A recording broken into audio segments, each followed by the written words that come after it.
Shalom Bapak Ibu. Di minggu Advent kedua, temanya yang diambil adalah Yesus Sang Raja Damai. Saudara-saudara, suatu ketika ada seorang raja, saudara, dia membuat sayembara, begitu ya. Sayembara ini ditujukan kepada semua pelukis yang hebat di seluruh kerajaan itu. Untuk temanya adalah tentang damai. Ya. Lalu saudara, pelukis pertama melukiskan tentang satu momen, yaitu keindahan atau keteduhan dan kedamaian sore menjelang malam atau senja di tepi pantai, gitu ya. Melihat ada burung-burung yang berterbangan, lalu ada seorang nelayan dan itu tenang sekali lautnya, teduh, tidak ada gelombang gitu. Lalu lukisan yang kedua kemudian dihasilkan, dia lihat ada gambar sawah dengan matahari yang nyaris terbenam. Begitu teduh, begitu tenang, damai sekali rasanya, gitu ya. Lalu kemudian lukisan yang ketiga, saudara, lukisan yang ketiga ini menceritakan tentang ada air terjun yang begitu sangat kencang sekali dan kemudian petir yang menyambar-nyambar, saudara. Nah, saudara, setelah diteliti oleh raja ini, lalu kemudian raja memutuskan yang menang adalah lukisan nomor 3, saudara. Mungkin kita heran, loh, kok lukisan yang ketiga yang sepertinya itu nggak tenang, ada petir yang menyambar, ada air terjun yang begitu deras, bisa menjadi pemenangnya. Padahal yang lain tuh begitu damai dan teduhnya. Saudara-saudara, ternyata lukisan yang ketiga ini, saudara, lihat ya, bebatuan terjal, lalu kemudian ada air terjun yang begitu deras, lalu ada petir yang menyambar-nyambar. Tapi saudara-saudara, ketika diteliti lebih jauh lagi, gambar itu ternyata, lukisan itu menunjukkan ada di tengah-tengah situasi yang begitu mencekam, ada seekor burung, induk burung, yang membuat sarangnya di antara bebatuan air terjun itu, dan dia dengan tenang berada di sana. Saudara-saudara, nah, kalau kita perhatikan ini ada induknya. Nah, saudara-saudara, damai sejahtera itu bukan bicara tentang ketiadaan masalah, saudara.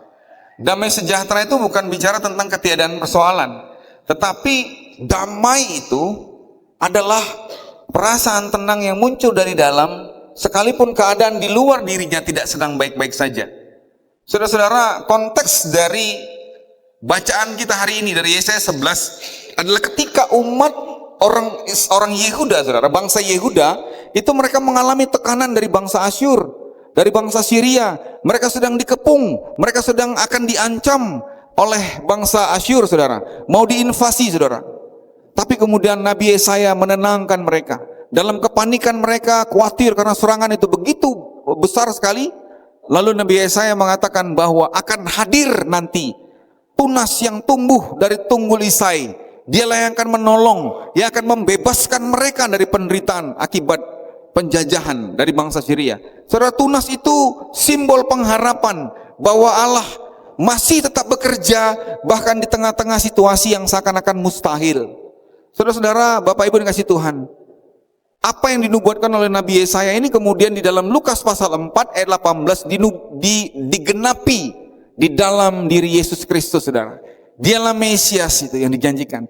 Dialah Yesus Kristus, Raja Damai yang dinubuatkan oleh Nabi Yesaya ratusan tahun sebelumnya. Dia datang ke dunia untuk melepaskan, dia datang ke dunia untuk menyelamatkan manusia dari derita dan tekanan belenggu dosa, saudara. Dialah Raja Damai itu, Mesias, Yesus Kristus. Saudara-saudara, tetapi kemudian muncul pertanyaan bagi kita. Sekalipun Yesus sudah datang 2000-an tahun yang lalu tengah-tengah dunia, tapi kenapa keadaan kita masih sepertinya tohu wabohu, katanya, kacau balau? Kenapa sepertinya kita begitu banyak orang-orang yang mengaku Kristen tetapi kehilangan damai sejahtera, kehilangan sukacita? Saudara-saudara, kenapa kita yang mengaku sebagai pengikut Kristus sudah percaya dan terima Yesus tapi mengalami kekalutan hidup, ketakutan dan tekanan demi tekanan akibat penderitaan, saudara? Saudara, bagaimana sesungguhnya kita bisa mengalami damai sejahtera itu, Bapak Ibu? Bagaimana kita bisa menikmati damai sejahtera itu?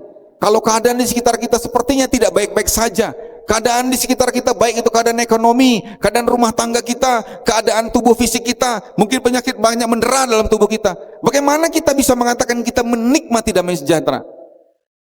Bagaimana kita bisa menerima dan peroleh damai sejahtera itu, Bapak Ibu Saudara kasih Tuhan? Nah, Bapak Ibu, melalui firman Tuhan hari ini kita mau diajak, kita langsung Saudara, bahwa ketika kita mau menikmati damai sejahtera itu, pertama saudara-saudara, dikatakan dalam Yesaya itu ayat yang pertama, kita harus mau hidup, percaya dan berharap hanya kepada Tuhan saja. Nah saudara-saudara, dalam nubuatan Yesaya ini, umat Yehuda itu, bangsa Yehuda itu digambarkan sebagai tunggul isai. Tunggul itu adalah bekas pohon yang sudah terpisah dari akarnya, yang seakan-akan memang, bukan seakan-akan, yang memang dia sudah tidak bisa lagi hidup, dia tinggal tunggul saja, batang pohon yang sudah terpisah dari akarnya, tidak mungkin tumbuh lagi. Saudara-saudara dikasih Tuhan, demikian pula saudara-saudara dikatakan Yehuda yang sudah runtuh kejayaannya, yang sudah tidak lagi memiliki pengharapan untuk bangkit kembali, mengingat kejayaan pada masa lalunya, masa Raja Daud, saudara, sudah tidak mungkin lagi. Keadaan ini yang membuat mereka putus asa. Tapi bagi Tuhan tidak ada yang mustahil. Saudara-saudara, ketika keadaan seakan-akan begitu sulit, seakan-akan tidak mungkin lagi dirubah, tidak mungkin lagi mengalami, tidak ada pengharapan lagi mengalami pemulihan, saudara.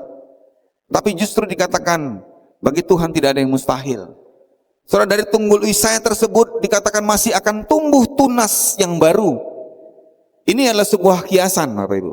Kiasan akan munculnya, akan hadirnya Raja Damai yang dinantikan oleh banyak bangsa. Saudara-saudara, sama seperti bangsa Yehuda, saudara. Mungkin kita juga bisa mengalami keputusasaan karena begitu banyaknya persoalan yang mendera. Kita bisa saja mengalami kehilangan semangat, kehilangan pengharapan oleh karena begitu banyaknya pergumulan yang kita alami. Begitu banyaknya penderitaan hidup yang juga berakibat pada timbulnya kekecewaan dan sakit hati, bahkan akar pahit dalam kehidupan kita. Kita merasa bahwa keadaan tidak mungkin dipulihkan. Keadaan sepertinya tidak punya pengharapan lagi untuk mengalami pemulihan. Saudara-saudara, Bapak yang kasih Tuhan, ada satu kisah, Bapak Ibu. Kisah tentang seorang ibu penjual tempe, ya, katakan lagi. Ada seorang ibu yang biasa berjualan tempe, saudara. Dia satu ketika dia berjualan, mau menjual tempe, ya kan? Tapi tempe yang dia buat itu ternyata belum matang, saudara, masih setengah matang. Padahal hari itu dia sedang butuh uang untuk membayar sekolah anaknya, saudara. Lalu ketika dia lihat hasil tempenya masih setengah jadi, dia kemudian berdoa kepada Tuhan, saudara. Dia mengatakan, Tuhan, aku tahu, aku percaya firman-Mu mengatakan bahwa tidak ada yang mustahil bagimu. Dalam nama Yesus, katanya. Ibu ini aktif juga di gereja, jadi dia tahu-tahu firman lah. Dalam nama Yesus, maka tempe ini akan jadi, ya. Lalu kemudian dia intip. Saudara-saudara, ternyata tempe yang belum jadi, saudara. Lalu kemudian dia berdoa lagi, Tuhan, aku tahu bahwa Engkau mampu, Engkau sanggup, Engkau Allah yang sanggup mengubah apapun, bagimu tidak ada yang mustahil. Oleh karena itu aku percaya tempe yang setengah jadi ini akan jadi tempe dalam nama Yesus, ya. Lalu dia buka lagi, saudara. Saudara, puji Tuhan, tempenya belum jadi. Saudara, kemudian dia mulai putus asa, saudara. Tetapi dia lihat hari mulai terang, matahari sudah makin tinggi. Wah, pasar sudah semakin ramai dan sebentar lagi akan berakhir. Lalu saudara dengan nekat, dia mengatakan, aku percaya Tuhan, aku imani, kuasa-Mu nyata bagi kami. Dan aku mau berangkat, aku percaya di tengah jalan nanti, pasti Tuhan akan nyatakan mujizat-Mu. Dia bawa saudara tempenya dengan yakin, saudara. Lalu dia berangkat, Bapak Ibu. Lalu dia berangkat di tengah jalan, saudara, dia terus berdoa. Dalam nama Yesus, jadi tempe, jadi tempe. Saudara, begitu sampai di tempat pasar itu, dia letakkan barang dagangannya. Lalu dia tumpang tangan lagi sekali lagi untuk tempenya itu. Dia sebutkan, dalam nama Yesus, pasti ini jadi tempe. Aku mau jualan Tuhan. Berkatilah daganganku hari ini. Lalu dia doakan, saudara. Tak. Dia buka, saudara. Dan saudara, Bapak Ibu, ternyata tempenya masih belum jadi juga. Saudara-saudara, dia mulai putus asa. Dia mulai kecewa sama Tuhan. Dia berkata, Tuhan, aku ini aktif di gereja. Tuhan, aku ini percaya, aku ini punya iman. Aku sudah berdoa dari tadi, dari rumah aku berdoa. Aku mengandalkan Dikau Tuhan. Gak ada lagi pekerjaanku yang lain. Aku gak punya bisa sumber penghasilan yang lain. Hanya inilah sumber penghasilanku Tuhan. Masa Tuhan tega sekali. Aku percaya kali ini Tuhan akan jadikan tempe ini menjadi tempe. Dalam nama Yesus, stop. Didoain lagi. Yakin dia buka, saudara. Dia pikir Tuhan pastilah akan mendengar jeritannya. Dan dia buka, saudara. Ketika dia buka, dia intip, saudara. Ternyata tempenya masih belum jadi tempe. Saudara, dia mulai putus asa dan dia mulai meneteskan air mata. Dia pikir, bagaimana aku harus bayar uang sekolah anakku? Bagaimana kami harus makan hari ini? Hanya inilah sumber penghidupan kami. Dia lihat kiri kanan, teman-temannya sesama pedagang tempe sudah mulai bungkus-bungkus mau pulang karena tempe mereka sudah habis dan semakin tinggal sedikit lagi, saudara. Sementara dia punya masih banyak, saudara. Lalu saudara-saudara, dia mulai putus asa, dia mulai diam saja, dia pikir sudah sia-sia berdoa. Saudara-saudara, ketika hari sudah semakin siang, tiba-tiba ada seorang ibu datang, saudara. Ibunya nanya, Bu, ibu ada jual tempe yang setengah jadi nggak? Hah? Dia kaget, saudara. Dia kaget, saudara. Dia lihat, waduh, Tuhan, kali ini jangan jadi tempe lah ini. Ini jangan jadi tempe nih. Kalau tadi dia pikir ini harus jadi tempe, kali ini dia doa, Tuhan, jangan dengar doa yang tadi. Sekarang aku minta jangan jadi tempe, Tuhan, begitu ya. Lalu dia bilang, Ibu mau cari setengah apa ya? Yang kacang kedelai setengah tempe. Iya, ada nggak, Bu? Saya mau borong, katanya. Waduh, mau bilang ada, nanti ini dia kecewa. Bentar ya, Bu. Lalu dia intip, saudara. Dia lihat, saudara-saudara, ternyata tempenya belum jadi. Saudara-saudara, dia lega. Baru kali ini dia lega, tempenya belum jadi. Dari tadi dia berharap tempenya jadi.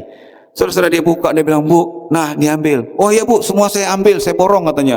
Diambil. Saudara-saudara, rupanya selidik punya selidik itu ibu-ibu yang borong itu mau kirim tempenya ke tempat anaknya di luar kota. Jadi dia pikir nanti di tengah perjalanan biarlah itu matang. Saudara-saudara, kadang-kadang kita berpikir begini, bahwa Tuhan gak jawab seperti apa yang kita mau. Tuhan gak jawab doa kita seperti apa yang kita inginkan. Tetapi percayalah, ketika kita percaya dan mengandalkan Tuhan, ketika kita berharap hanya pada pertolongan Tuhan, Tuhan gak pernah mengecewakan kita. Amin. Saudara, itu yang membuat kita mengalami damai sejahtera dan ketenangan batin dan jiwa, saudara.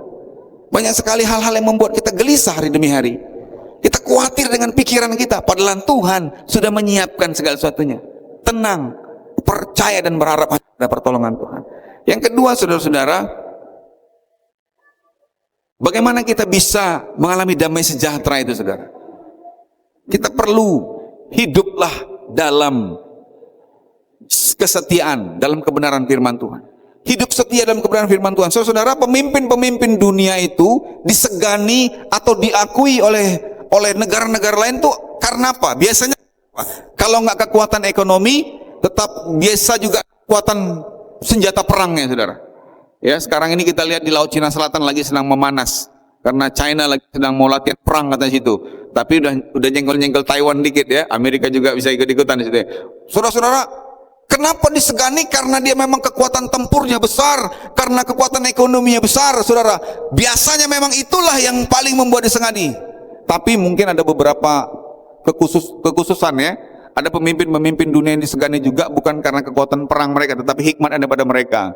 Contoh mungkin seperti Dalai Lama ataupun kemudian Paus ya di Vatikan tidak punya kekuatan tempur, tetapi karena mereka karismanya luar biasa dan seterusnya. Saudara-saudara, tapi Raja Damai yang dinubuatkan dalam perikop ini, saudara-saudara, bukan datang dengan kekuatan pedang, bukan datang dengan kekuatan tempur, dengan peralatan perang yang canggih sebagaimana yang diharapkan oleh bangsa Yehuda ketika mereka membuat persekutuan dengan Mesir, saudara.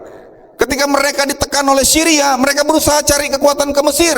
Padahal Mesir juga nggak mampu menghadapi Syria. Kalah juga pada akhirnya. Saudara, Raja Damai yang dinubuatkan Yesaya itu bukan datang dengan kekuatan power tempurnya, saudara. Bukan dengan kekuatan ekonominya, saudara. Tetapi dia datang dengan kekuatan rohnya, kekuatan firmannya. Firman Tuhan itu yang menjadi kekuatan bagi kita umatnya. Saudara-saudara yang kasih Tuhan, dalam kehidupan ini, Kita kadang-kadang bisa saja mengalami berbagai ketidakadilan. Kita terkadang juga mengalami tekanan oleh karena segala hal yang kita lakukan berdasarkan kebenaran firman Tuhan. Dan kadang-kadang itu membuat kita lemah dan putus asa, saudara-saudara. Banyak persoalan dan pergumulan yang kita alami manakala kita taat dalam kebenaran firman. Saudara, tetapi firman Tuhan mengatakan bahwa kita tidak perlu kecewa dan sedih hati. Kita tidak perlu putus asa. Tetaplah setia melakukan kebenaran firman Tuhan. Terkadang memang pergumulan kehidupan ini sering kali membuat kita seakan-akan menyerah. Di tengah-tengah tekanan dunia, di tengah-tengah keadaan yang sulit, di tengah-tengah berbagai dorongan ataupun peluang-peluang konspirasi untuk kita tidak taat, begitu banyak, begitu besar godaannya, saudara-saudara. Tapi Bapak Ibu saudara yang kasih Tuhan, ingatlah, firman Tuhan itu harus menjadi dasar bagi segala tindakan dan perilaku hidup kita. Itulah yang menjadi patron, saudara, itu yang menjadi modal bagi kita untuk tetap mengalami damai dan sejahtera. Saudara-saudara, Bapak Ibu, begitu banyak tantangan dan godaan, apalagi Bapak Ibu yang berprofesi sebagai ASN, saudara. Banyak tantangan dan godaan manakala Bapak Ibu sedang melakukan tugas panggilan Bapak Ibu sebagai abdi negara. Banyak tantangan dan godaan manakala Bapak Ibu juga mengalami ataupun menghadapi transaksi-transaksi yang terkait dengan bisnis Bapak Ibu. Terkadang itu membuat Bapak Ibu tergoda untuk meninggalkan Tuhan. Terkadang hal itu membuat Bapak Ibu tergoda, saudara-saudara tergoda untuk tidak setia pada kebenaran firman Tuhan. Dan itu pada akhirnya membuat Bapak Ibu kehilangan damai sejahtera. Saudara-saudara, tapi ketika kita tetap setia dan taat pada kebenaran firman Tuhan, sekalipun mungkin kita tidak seperti orang lain kayanya, kita tidak seperti orang lain menikmati begitu banyak harta, saudara, tetapi kita mengalami yang namanya damai sejahtera. Ada ketenangan batin dan jiwa. Saudara, ketika kita diminta untuk tetap setia dan taat pada kebenaran firman Tuhan, itu mengajak kita kepada suatu keadaan kita diluputkan dari berbagai tekanan, berbagai kegelisahan yang muncul setelah kita jatuh dalam dosa. Bapak Ibu saudara kasih Tuhan, banyak sekali contoh kita melihat. Ya mungkin selama ini kita berpikir bahwa ini aman-aman saja, ini biasa-biasa saja, itu sudah lumrah. Wah, dia tidak akan tersentuh oleh apapun. Aparat-aparat hukum tidak akan bisa menyentuh dia. Tapi saudara, Bapak Ibu bisa melihat betapa orang-orang yang tadinya tidak tersentuh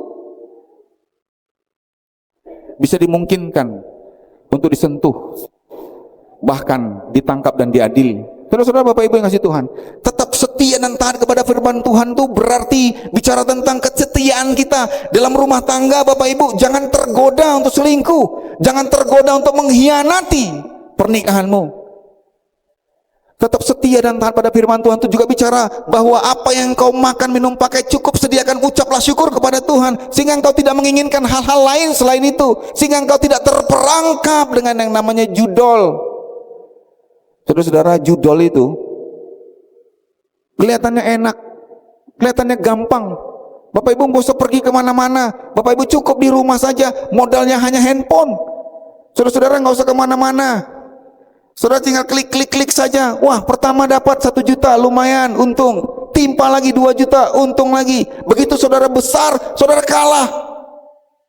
Yang untung bandarnya, yang rugi rumah tangganya, istrinya, anak-anaknya. Saudara, kenapa? Dimulai dari ketidaksetiaan kita pada firman Tuhan. Jatuh dari judol masuk kepada pinjol, mengikat, menggurita, membuat kita sulit bergerak, kehilangan damai sejahtera. Dari pinjol, judol, mulai tipu-tipu, bohongi istri, bohongi anak, bohongi orang lain. hidup dalam ketakutan, kehilangan damai sejahtera. Saudara, bagaimana kita bisa merasakan damai sejahtera? Kita mengatakan terima Yesus sang damai, Raja damai. Kenapa kita tidak mengalami damai? Karena kita tidak setia dan taat pada firman Tuhan. Oleh karena itu, kalau mau hidup dalam damai sejahtera, setialah pada firman Tuhan. Setia pada firman Tuhan. Anak-anak muda, jangan pertaruhkan masa depanmu hanya karena nafsu kedaginganmu.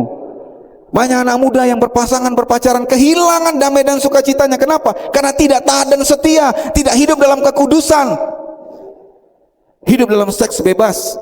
Akhirnya apa? Hubungannya bukan hubungan yang penuh dengan sukacita dan damai sejahtera, tapi hubungan yang penuh dengan tekanan dan ketakutan. Yang perempuan takut ditinggalkan oleh pacarnya, yang laki-laki selalu ketakutan melihat pasangannya yang lain bergaul dengan orang lain. Kenapa? Karena dia berpikir orang itu bisa melakukan hal yang sama seperti yang dia lakukan dengan pasangannya. Sudah dimulai dari ketidaksetiaan pada firman Tuhan, membuat kita kehilangan damai sejahtera. Saudara, yang ketiga, Bapak Ibu, bagaimana kita bisa dapat mengalami damai sejahtera? Hiduplah dalam damai dan jadilah pembawa damai. Saudara-saudara, dalam ayat 6 sampai 9 itu digambarkan pemangsa dan mangsa hidup berdampingan, musuh jadi sahabat, seteru jadi teman bermain. Bahkan dikatakan ular yang dikatakan dulu adalah musuhnya manusia. Nubuatnya bahwa nanti kelak manusia akan dengan tumitnya akan menginjak kepala ular. Tetapi digambarkan dalam Yesaya pasal 6 ayat 6 sampai 9 itu ular pun bermain-main dengan manusia di tengah dekat liangnya. Saudara, ketika manusia pertama jatuh dalam dosa, mereka terusir dari Taman Eden. Mereka hidup dalam penderitaan. Mereka kehilangan damai sejahtera Allah yang dulu pernah menjadi bagian dari kehidupan mereka, saudara-saudara. Mereka hidup menjadi seterunya Allah, menjadi musuhnya Allah. Terjadi konflik dan permusuhan yang berkepanjangan. Manusia melawan manusia, manusia berseteru melawan hewan binatang, manusia bahkan berseteru dengan lingkungan alam. Saudara-saudara, bencana alam yang dialami oleh saudara-saudara kita di Sumut, di Aceh, di Sumatera Barat beberapa waktu yang lalu itu merupakan gambaran perseteruan manusia dengan alam akibat kecemaran dosa yang sudah terjadi. Saudara-saudara, manusia dan alam harus mengalami rekonsiliasi. Saudara, cara pandang kita yang cenderung masih berpusat kepada antroposentrisme, berpusat kepada manusia. Manusia itu menjadi subjek dari segala sesuatu, karena kita mengatakan bahwa manusia adalah ciptaan Tuhan yang tertinggi. Oleh karena itu kita mengelola, taklukkanlah bumi. Kalimat itu didefinisikan atau diterjemahkan menjadi kita mengeksplorasi bumi dengan sesuka hatinya. Saudara-saudara, ini membuat alam menjerit, membuat mereka merintih kesakitan, menderita.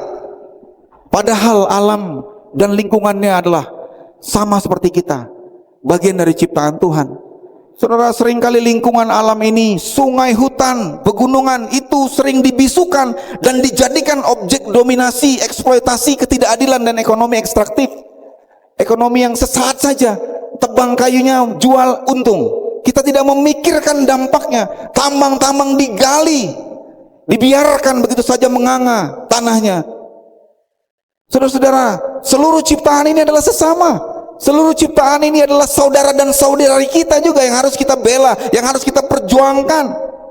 Sungai-sungai yang tersumbat, terhambat oleh karena plastik kotor limbah dari rumah tangga kita.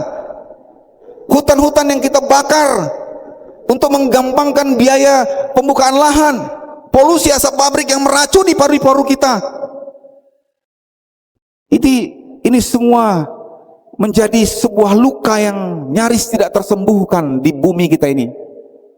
Saudara-saudara, 2 minggu yang lalu itu menjadi sebuah petaka bagi kita dan sebuah alert.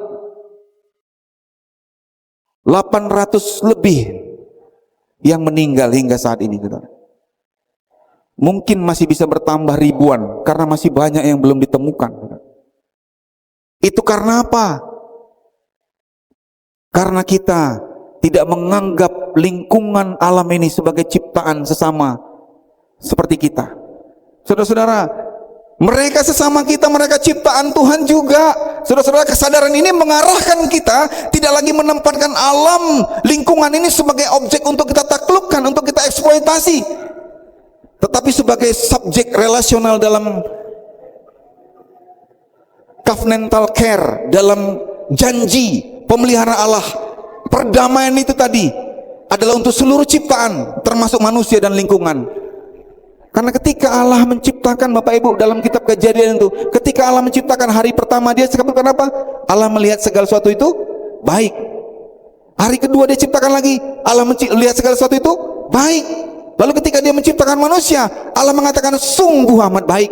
Hadirnya manusia itu harusnya membuat segala sesuatu, lingkungan alam itu semua menjadi sungguh amat baik.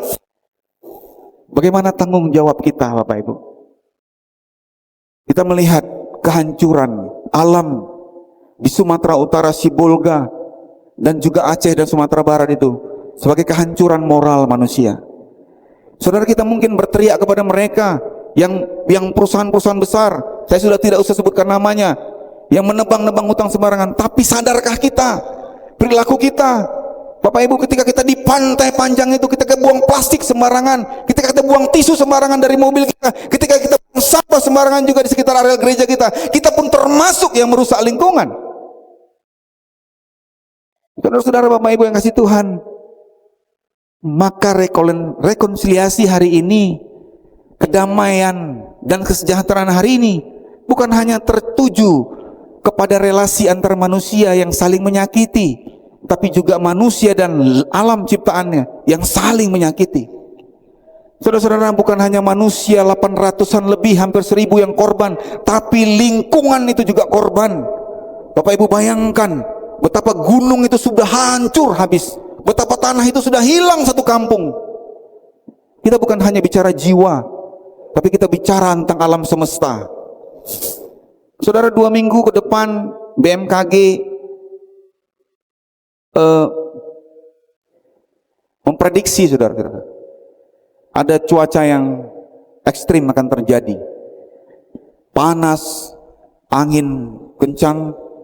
Saudara-saudara, kalau kita berdamai dengan alam, saudara, maka dia menjadi sahabat bagi kita.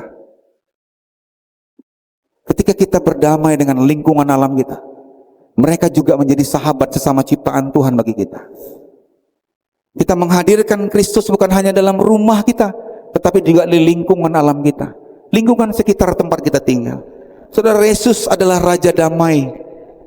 Kehadirannya itu memberikan pengharapan dan kedamaian bagi semua ciptaannya. Saat ini adalah masa di mana orang-orang percaya kembali diingatkan tugas kita, panggilan kita adalah duta-duta perdamaian.